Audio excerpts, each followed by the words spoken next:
friends! Today's video is going to be a little bit unusual, but hopefully fun. I'm going to attempt to go over some color theory-ish. Should I be teaching a color theory class? No, I don't really. No, I've never taken a color theory class actually. All I know I learned from Google.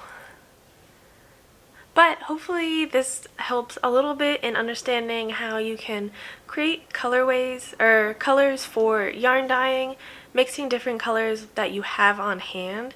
There are like hundreds of different dyes that you can get, which is pretty pricey if you do get all of them. So this is mostly just to show you that you don't need every single dye in existence. You can create your own, and it is more fun to create your own anyway. That way you know that, like, even if someone else has the same dye colors as you, they're not going to be able to use the same color on their yarn because you created your own combination. So it makes it more unique and more fun, and it opens up larger possibilities when it comes to dyeing yarn.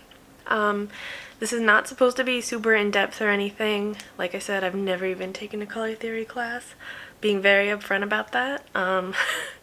But these are just some of the things that I've learned and things that I use or like keep in the back of my mind while I'm trying to work out new colors and come up with new ideas. So hopefully it helps. Hopefully I don't ramble too much, and well, let's get into it. Hi friends, here I have set up 3 primary colors of dye. I have sunflower yellow, indigo blue, and oxblood red. If you aren't sure what primary colors are, red, blue, and yellow are considered primary colors. They are the 3 colors that make up every single color known to man. From there you can create all sorts of color combinations with them, like the secondary colors, which red and yellow will make orange, yellow and blue make green, and red and blue make purple.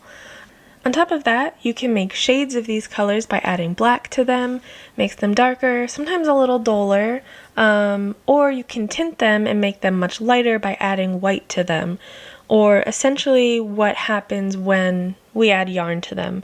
So whenever you are mixing colors for yarn, just remember that they will always come out much lighter on the yarn because the yarn starts off as white, and depending on how much water you have in the mixture will also lighten the color as well. So let's get rid of these for now. And I will show you, I used about 1/8 of a teaspoon for all of these, mixed in 2 cups of water. And we're not going to do exact measurements of anything else here, but if you would like to try starting out with that, you can. And I will show you what these colors look like on their own. So Oxblood is a very nice red. I've used that I've used it a ton. I love that color. Sunflower yellow I haven't used as much, but it is also very nice, a pretty light, bright yellow. Indigo blue I have never used before in my life, but I've had it for a while, so it needs to be seen, right? It's very nice. So that's what everything looks like on its own in the pure mixture. We're going to try to mix some of these together. I have a little, where did I put it? A little pipette to help us mix colors. Hopefully it doesn't take forever to actually mix enough in each. But one thing with colors that you want to be aware of, or at least have knowledge of, is that aside from adding 2 of each of these colors together to make a new color, if you add equal parts of all 3 of them, you get brown. So to keep in mind with along those lines is if you add opposite colors, if you look on the color wheel, you'll see that so if you have, I'll probably insert a picture of the color wheel here because it will make it easier to visualize. But you have the 3 primary colors and then the 3 secondary colors in between those 3 of the colors that they create. Where the colors are opposite of each other in that circle, that color will also make brown. So usually opposite colors would be green and red are opposite, orange and blue, and then yellow and purple. So essentially, when you have green and red, you have red plus what makes up green, which is yellow and blue, and therefore that's why that also would create brown, because it would end up being parts of every single, or all 3 primary colors. So when you are mixing colors for dye, it's good to keep that in mind, because depending on what you mix, you may end up with brown. And you don't always want that.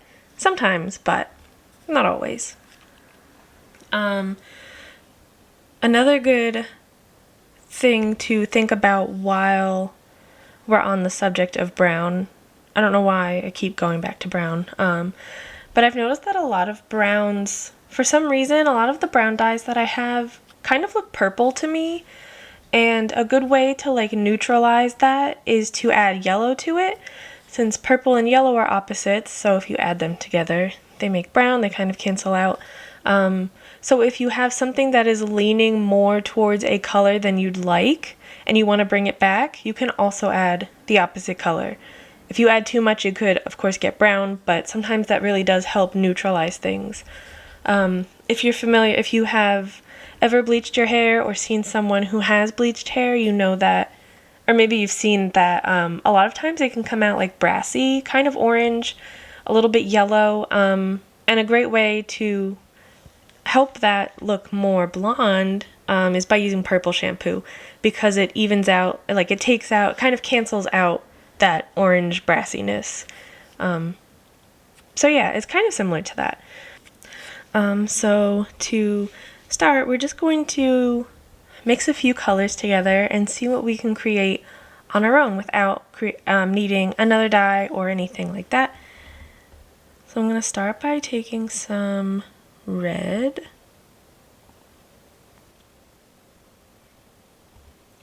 And I also have plain water on the side to try to clean that out a little bit, so I don't taint any of the cups. I'm going to take equal parts of blue to add to that.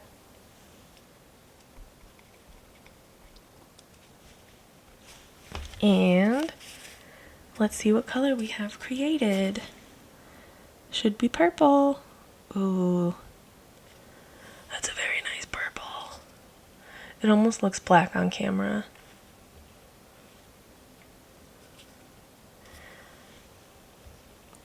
So if you want to create purple and all you have is red and blue, that's a nice way to create a new color. If you don't like how dark it is, you can always, I'm just going in with some clear, just plain water, or I'm just gonna pour it. You can see already there's definitely much lighter.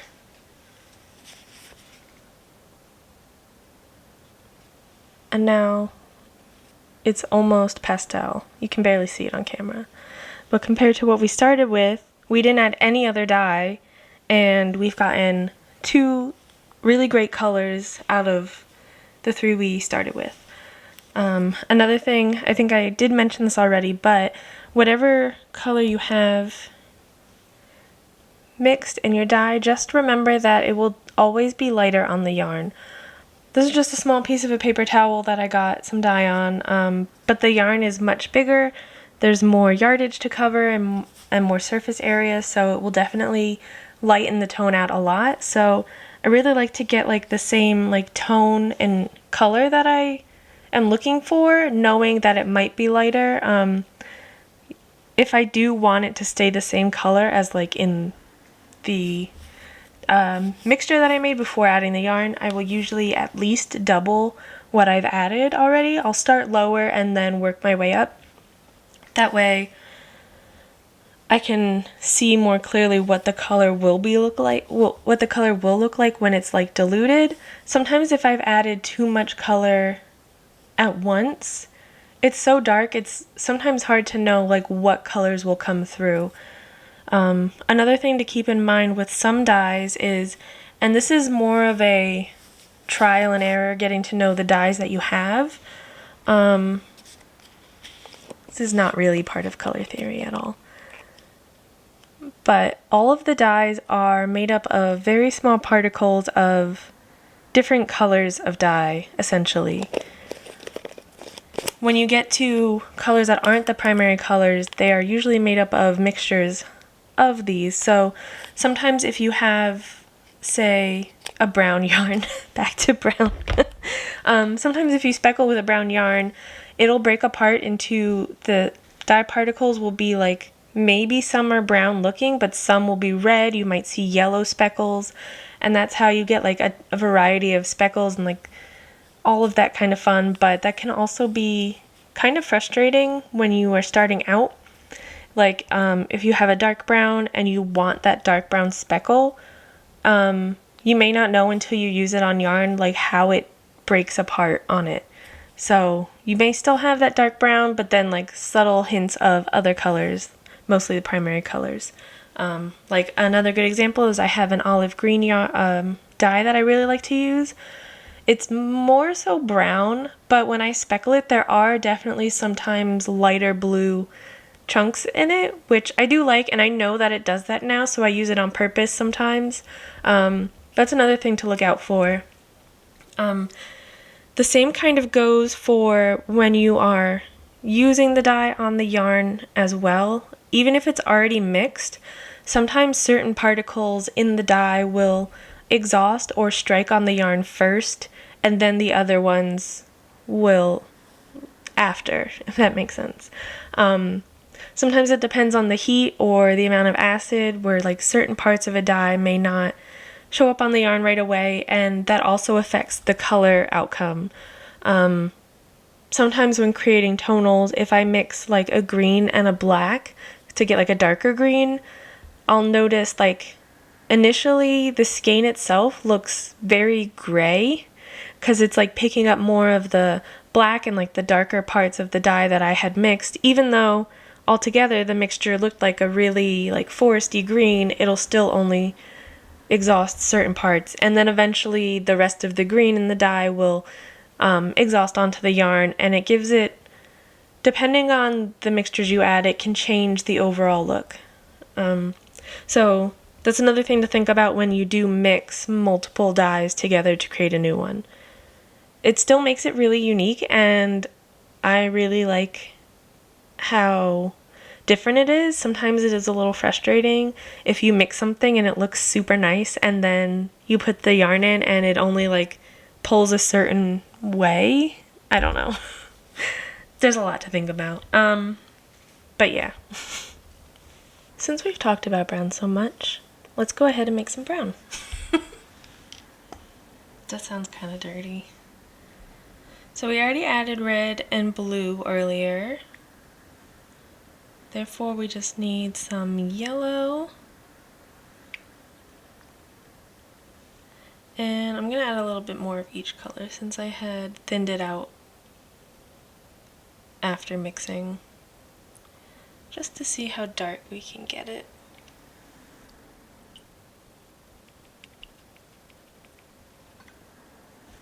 I should also say, depending on the colors you use, sometimes you'll have to use more of one color than another, instead of doing like equal parts of each. Like if I had a navy blue, that would definitely be super dark and overpowering the other two. So I would probably use more yellow, maybe more red to kind of even it out. And now I'm upset that I thinned it out earlier because this is very light. It is brown. It's kind of hard to see. I'm gonna dump this and start over. We back. Okay.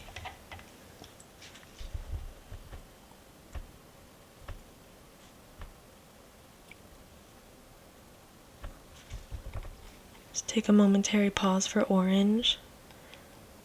Yay! We love you, orange.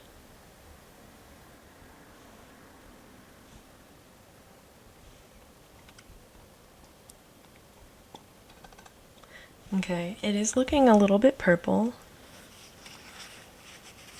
which wouldn't necessarily surprise me because the yellow is so light, and I had a pretty dark blue and red, so that would mean the yellow isn't as effective, and we may need more, but let's see.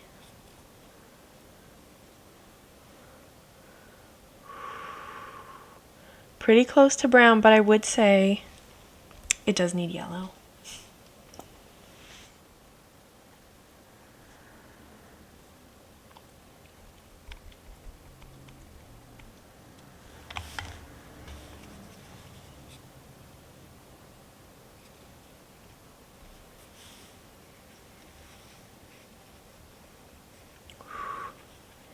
It looks a little taupey brown.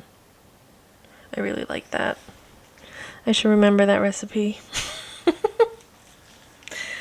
But yeah, dyeing is definitely very trial and error. If you don't get something right on the first try, you actually did. Everything's right. You can't really do that much with yarn unless you're willing to have some mistakes or accidents. It's really hard to know how things will look until you actually dye it on an actual skein, because you can do all of this as well, which is very helpful, but sometimes when it's added to yarn, it can look completely different. But I think that this is very helpful to know when you are working on things. But yeah, if you are interested in trying to dye yarn, I hope this helps show you that you really don't need every yarn possible. I would say definitely get a very good red, yellow, blue, and black if you want things to be a little darker. I think that black really helps make colors darker, but like I mentioned earlier, it could also give it a kind of a gray tone. It might dull it a little bit, but it still really helps make a huge variety of colors just from those 4 dyes alone. But yeah, I hope that helped. I hope our little art project here was a little fun for you today. If you have any other questions, please let me know, or Google it, because I may not have an answer. I'm still learning too. I just really like to experiment with different things, and I just wanted to share some of the insight that I usually use when trying to troubleshoot creating new colors.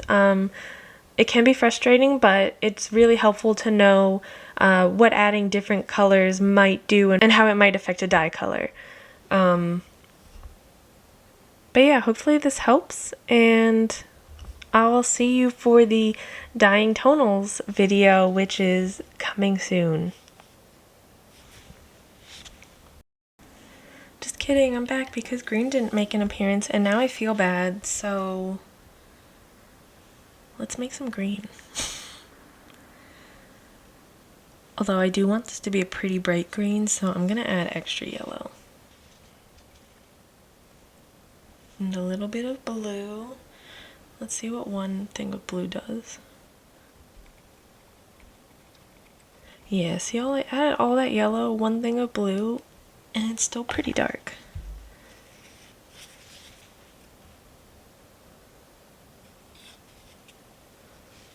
Of course, on the paper towel it is not. But look at that. Colors are so fun. All of these colors from just three dyes. What's not to love? Alright, one more. Another one? Okay, I'm actually not done. I'm just gonna make different colors now. Probably nothing more informative about this whatsoever.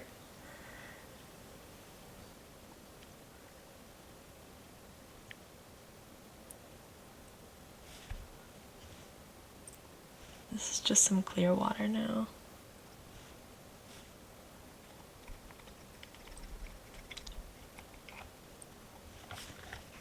I'm almost out of these little paper towel bits that I made.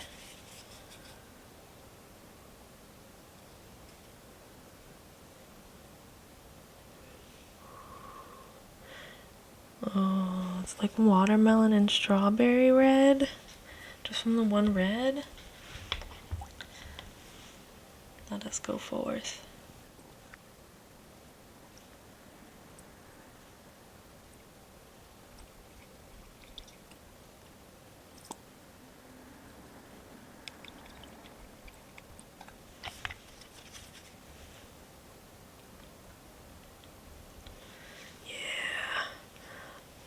Very peachy orange. I love that color. I might use this for the summer colorways. For the yarn advent. We'll see. I don't know.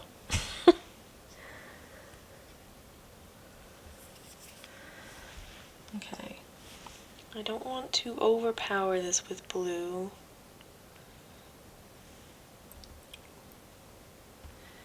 So just a small amount.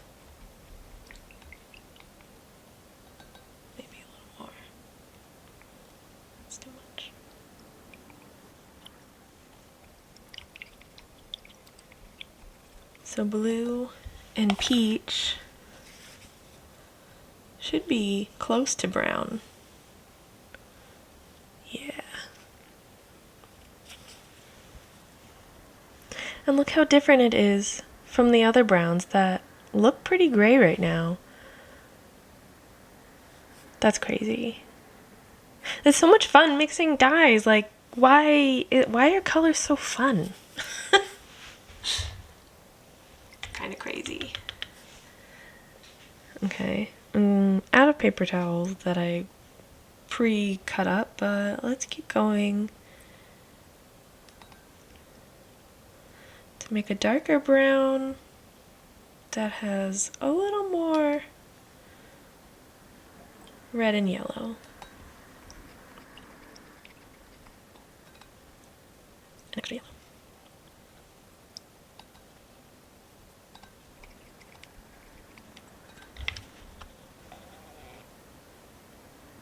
Look how pretty that is.